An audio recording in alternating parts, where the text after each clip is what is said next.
com satisfação que o IPEM São Paulo recebe o secretário adjunto da Justiça e da Defesa da Cidadania, Dr. Luiz Daniel Pereira Sintra, e o jornalista, o Sr. Marcelo Cury, no primeiro debate IPEM, que tem como tema Avanços e Desafios na Defesa do Consumidor. Passamos a palavra, então, ao superintendente do IPEM, Dr. Fabiano Marques de Paula. Hoje, nós estamos iniciando esse projeto, que já é um sonho que tínhamos acalentado aí ao longo dos últimos meses, ou seja, organizar e disponibilizar para os servidores do IPEM, particularmente aqueles das áreas técnicas, um momento de reflexão, de pensamento, né, para que a gente possa ter a oportunidade de refletir sobre alguns conceitos, sobre alguns princípios que permeiam a nossa atividade diária como servidores públicos, repensar a nossa própria inserção na sociedade como servidores que somos e prestadores de serviço para a sociedade, né? E a partir dessa oportunidade de reflexão e de pensamento, reposicionar alguns conceitos e assim podemos também abrir um canal de participação. Mas é preciso que o fornecedor se conscientize de que o grande negócio é ele respeitar o consumidor. Porque haverá um tempo em que quem vai ganhar são esses. Ora, você vai lá no Leroy Merlin, por exemplo, tem lá o menor preço. Então eu gosto de ferramenta, estou com a mão tudo estourada aqui. Esse fim de semana andei mexendo com umas coisas em casa. Eu adoro ferramenta. Chego lá, eu vou direto no Leroy, não fico procurando, porque lá tem assim, garantia de menor preço. Se eu depois encontrar em algum lugar preço menor, eu chego lá no Leroy e eles me devolvem. Isso é respeito ao consumidor. Você já comprovou isso? Já comprovei. Eu já experimentei isso. Já experimentei isso e consegui. Né? Eu, aliás, sugiro que façam isso. Mas vezes que a gente fala mal quando comete um erro, a gente também tem que enaltecer. Mas eu acho isso fantástico, porque eu me lembro que em 95 eu viajei e fui ao Canadá. 2 semanas antes eu tinha passado por uma cirurgia. O médico me atendeu muito bem.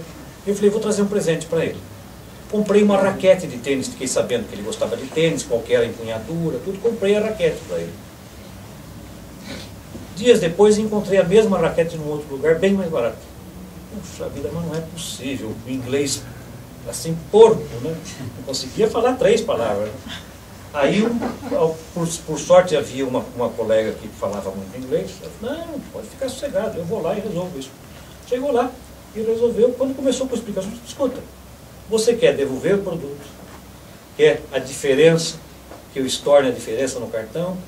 Que legal que pode ser. As coisas podem funcionar desse jeito também. Então é preciso que o fornecedor perceba que a grande sacada é respeitar o consumidor. Porque se você perceber que o carro não dá defeitos, que a loja te garante menor preço, e que você será respeitado, aquele é o grande negócio.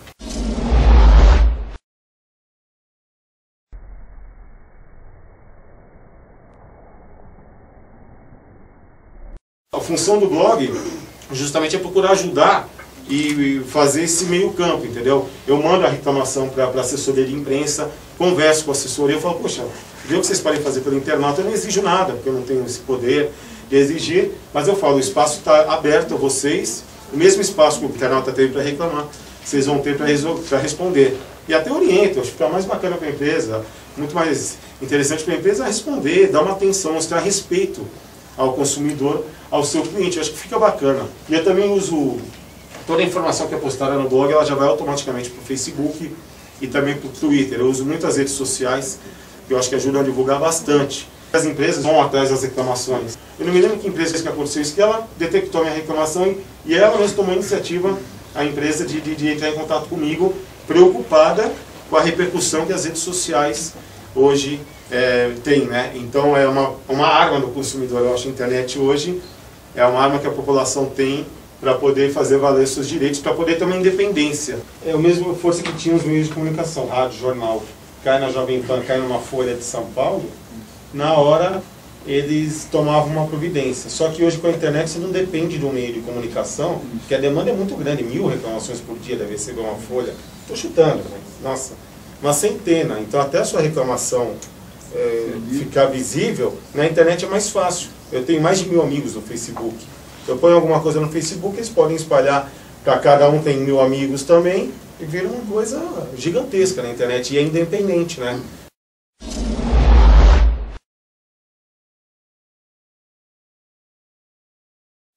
Por exemplo, a luva, aquela luva de borracha, tem um horror aquela luva, porque ela é para proteger a mão do funcionário, não o alimento. Porque o cara abre a geladeira com a luva, ele pega o litro do leite, ele faz o conta no caixa e depois vai lá com o presunto e faz a bandejinha de presunto para você com a mesma luva. E eu fico observando, eu fico fotografando aquilo, as pessoas não têm noção para que serve aquela luva. Então são essas coisinhas, por isso que eu falo que eu sou chato.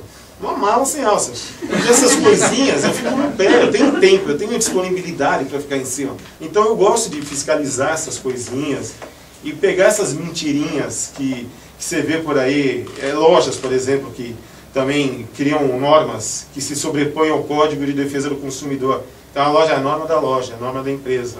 Então eles criam uma norma que se sobrepõe ao Código de Defesa do Consumidor. Então esses questionamentos na loja, tentar saber quem criou a norma, e ficar argumentando com os vendedores, coisa que ninguém faz. É o que eu estava falando com a nossa secretária adjunto, de que o governo, vocês, como órgãos do governo, vocês não vencem em combater as coisas erradas. Eu acho que a população tem que primeiro ser orientada, porque se a população não cobra, o comércio abusa, e se o comércio abusa, vocês não vencem em coibir o abuso do comércio, porque eles se escoram na impunidade, né? Ninguém reclama, nada. Então, isso que eu falo, isso tudo tem que ser partindo do princípio da informação. A população bem informada, ela mesma vai questionar, ela mesma vai argumentar e ela mesma vai disciplinar o mercado. E aí vocês serviriam apenas como base de apoio. Aqueles casos que realmente a empresa tivesse uma resistência, bom, eu como cidadão já fiz minha parte, agora eu vou reclamar com o bem. Ó, Fabiana, o cara não quer mudar aqui, ó, tá errado, já reclamei, já bati boca, já argumentei, aí vai uma denúncia aí. Mas tem que partir da população isso daí. Eu acho que vocês tinham que servir de apoio. Só que a população é acomodada. Ela quer que o Estado faça tudo para ela e ela continua dormindo vendo TV.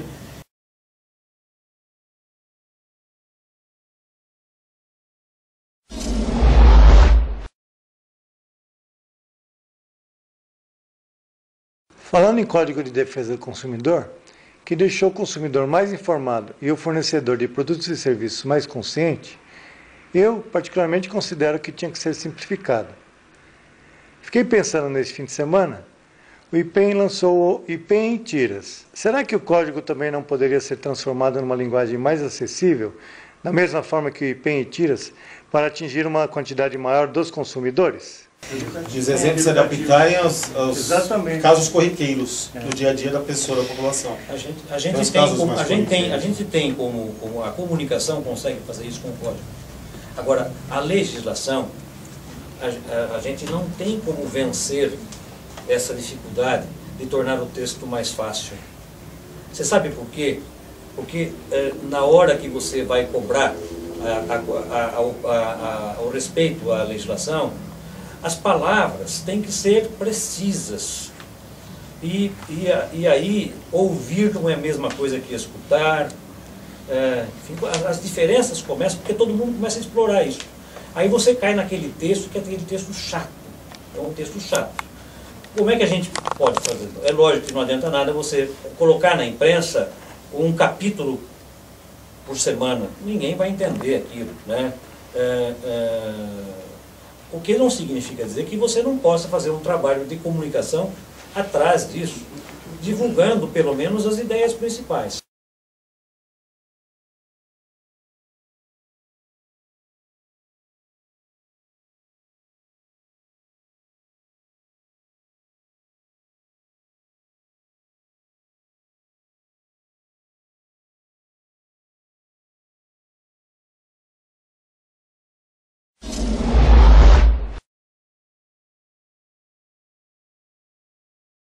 Testemunhei uma cena que eu falei, pô, isso aqui eu vou falar hoje. Eu vi uma mãe num supermercado empurrando o carrinho, na frente, lógico, e no carrinho de trás, um carrinho menor, tinham duas menininhas, filhas.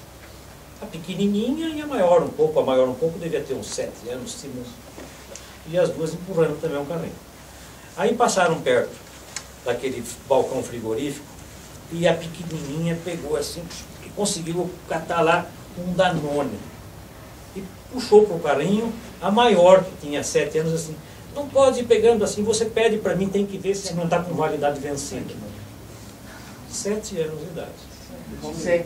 E eu me lembro, e até pouco tempo, provavelmente nós tomamos cerveja vencida. Porque você tinha aquelas promoções, ou seja, como é que pode a cerveja estar tão barata desse jeito? Gente, que coisa fantástica. E a explicação era essa, que já venceu, então estão vendendo mais barato. A gente não tinha noção disso. E hoje você tem mais consciência. Aproveitando a colocação do secretário, ele falou da grade curricular constar a questão do consumidor. Isso é uma grande colocação do livro que eu estou terminando de ler, do Thomas Friedman, do plano, Quente, Plano e Lotado. O plano do título é porque todos são consumidores hoje dentro da sua proporção.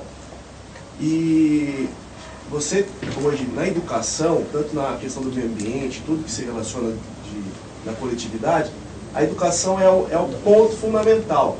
Então, eu acho que ser incluído na grade curricular as questões de consumidor já estará dentro da questão de direitos, deveres e garantias do próprio cidadão, que muitos também não têm conhecimento. Então, eu acho que a educação é primordial para qualquer transformação e mudança dentro da sociedade, que é o que o Dias falou. Ele vê que esses 20 anos do código avançou, mas ainda falta muito avançar. É isso.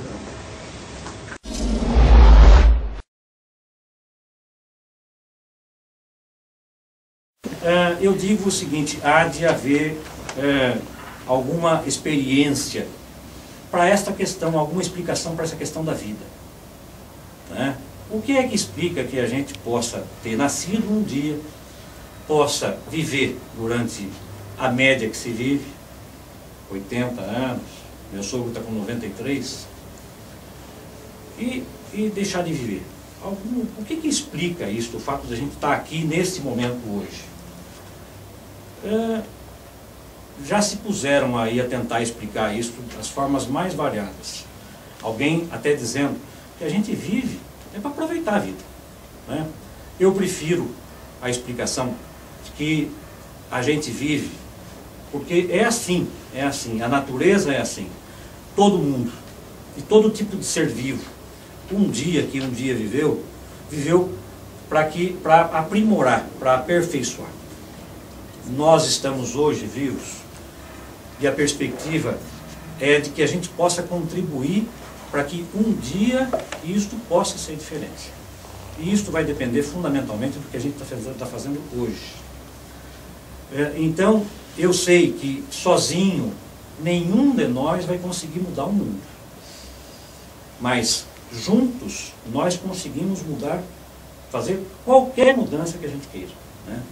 O IPEM continua, o Ministério Público continua, a Secretaria de Justiça continua, a minha netinha Manuela, que hoje tem 8 meses, terá mais idade, e o mundo que ela vai viver lá na frente depende fundamentalmente do que a gente fizer hoje. Né? Eu quero convidá-los, né, e me colocar à disposição de vocês na Secretaria, fora da Secretaria, como cidadão, para que a gente possa promover essa mudança. Muito obrigado.